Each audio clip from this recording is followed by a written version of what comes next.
create kind of what you hear on the television. So I get music, I get sound effects, I get Foleys, I get ADR, dialogue, all sorts of things.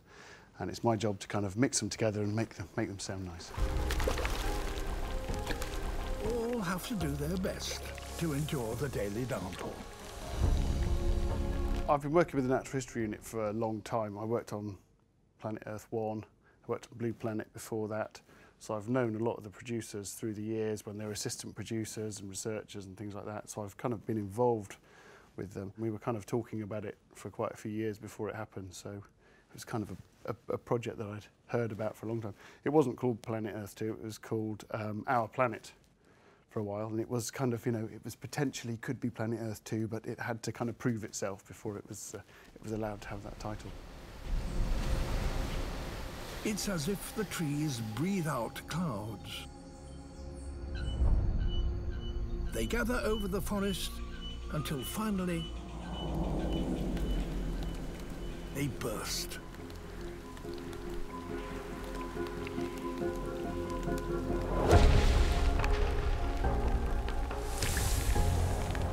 One of the things with natural history is that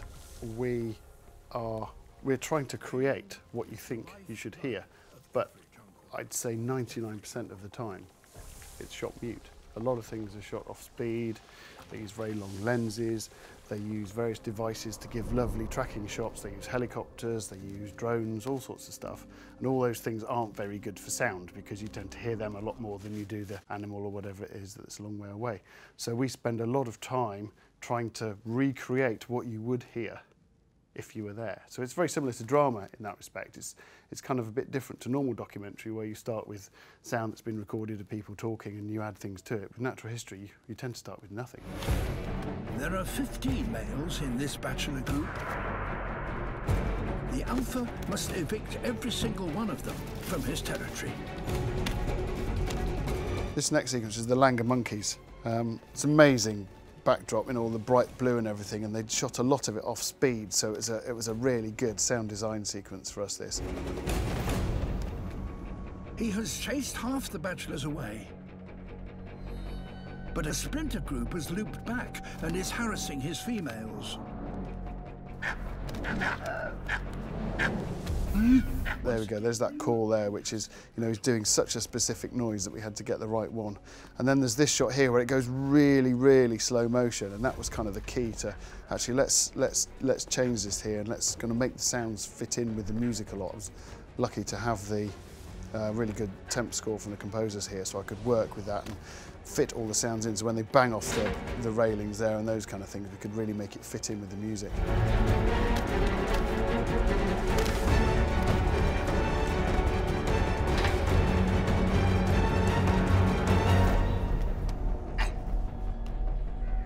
Finally, he manages to expel them all.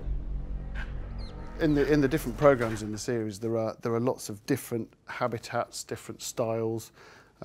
We had a lot of time to talk with the producers before we started on each show, which was great. So we spent a lot of time going through the fine cuts, or even before there were fine cuts, and working out the style of the sequences, whether it was going to be a big dramatic sequence, was it quiet, are we being tender here, do we want to, you know, do we want this to be scary and oppressive, or do we want it to be really nice and kind of relaxed?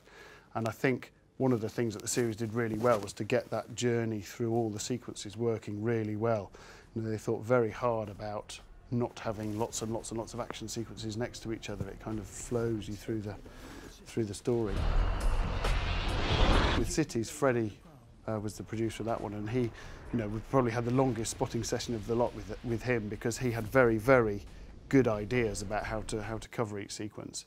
And some of them we wanted to be kind of a bit edgy and a bit uncomfortable, and almost slightly kind of misleading the audience and making them a bit, you know, on edge.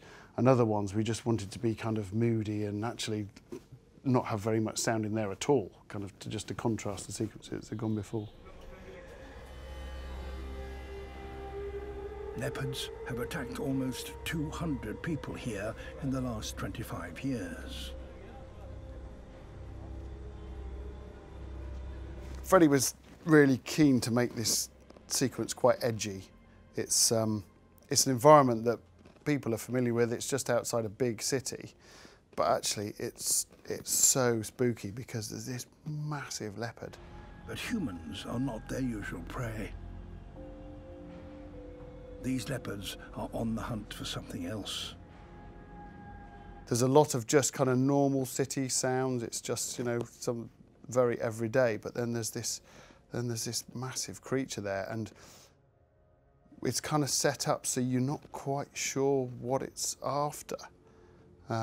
And we worked quite hard on this to get the commentary and the spacing right, so that it doesn't mislead you, but you're not sure, and you see the leopards and you see them, and then you see these people walking through, and you're just thinking, is it going to be after them? And it's not for quite a while that David then actually says pigs, and you realise, oh right, phew, it's not going to be something horrible we're about to watch. The pigs keep their family close. We kind of wanted to keep it quite quiet and quite set back, so that you almost are feeling the emotion yourself rather than having to force it with the sound. So, you know, we had lots of noises of the city to start with, and then as the sequence goes on, we kind of just thinned it out and made it simpler and simpler. We're here just at the moment where the pigs are all sleeping and they're very calm, and you know, you're just kind of filled with this sense of dread of what's going to happen.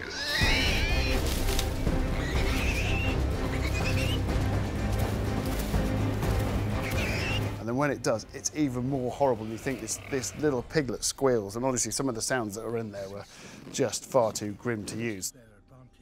The leopard grabs the squealing pig and runs through, and then the orchestra goes full, the sound goes full, and it's, you know, it's a massive dramatic moment. And I think having that dynamic range between the quiet stuff beforehand and then the really exciting, loud bit after kind of really helped that sequence. As a big series, it's got to have a style that runs through all of it. So, you know, it was great for me being involved in all of the programmes. I could make sure that the same kind of idea was done, and sometimes I'd use some of the same techniques going between sequences, or the same style. And I believe in having a lot of space in films, because if you've got something really amazing, the last thing you want is somebody telling you lots and lots and lots of information. So I'm, you know, quite well known in the production team for just sitting there going, I don't want to hear that, not interested in that fact. I know it's an amazing fact, but actually if people are interested, they can look that up. What I like doing is, you know, setting something up. It's amazing the footage they've got, and I think the tendency can be try to over-inform you during those sequences. So I'm very much like, no, let's not say that. Let's just watch. Everybody is going to be so mesmerised by the sequence that it's, you know, it's better just to leave it and let it run.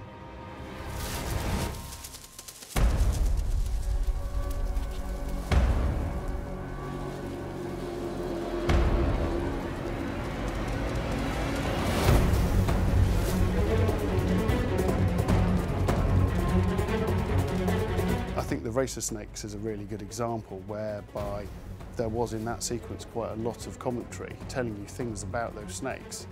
But actually, you know, Liz, who was the producer of that one, she was, you know, with me very much in like, let's just let the audience watch it, because people are going to be sitting there going, oh my, you know, it's edge of the seat stuff, and knowing, you know, lots of facts about the snakes and the iguanas is not necessarily going to help the drama of the sequence. And actually, you know, these kind of shows, they cross the boundary between drama, and they're a documentary, they're telling you information, they're showing you things, but it's in a very cinematic and dramatised way. So you've got to kind of just tread that line between the two.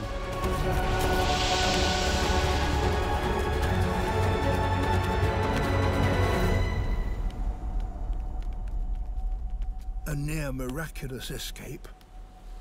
Quite often in the business, it's amazing how little communication happens during the making of a programme. People kind of all know what their jobs are, and they kind of turn up and get on with it. And you can make very satisfactory programmes doing it that way. But when you get that extra layer of communication between all the people involved in the production, it really helps, and it means that you're all setting off on the same path and heading towards the same goals. In working as a team, there's the guys feeding me the sound track lay, so that was Kate Hopkins and Tim Owens.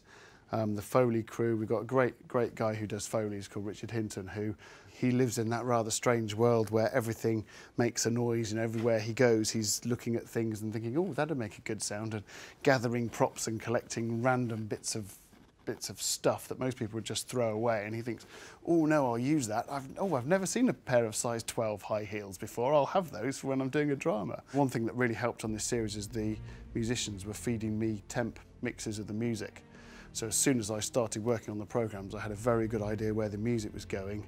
I've got the sound in front of me, I've got a very good guide commentary, so I kind of know where everything's going to fit. So even from an early mixing stage, I can kind of put pieces in the right place and think about moving things around. And I did an awful lot of tuning of sound effects and moving of sound effects and just tweaking them a little bit just to make them fit in with the music at the right places. The composers were great because they were very much aware of the music being a part of the sequences. You know, in some places it was driving the sequence, in some places it would be supporting the sequences. And we've got David telling us stories and giving us really vital information at times as well. So kind of fitting them all together can sometimes be a bit of a jigsaw, but it's a good jigsaw to do.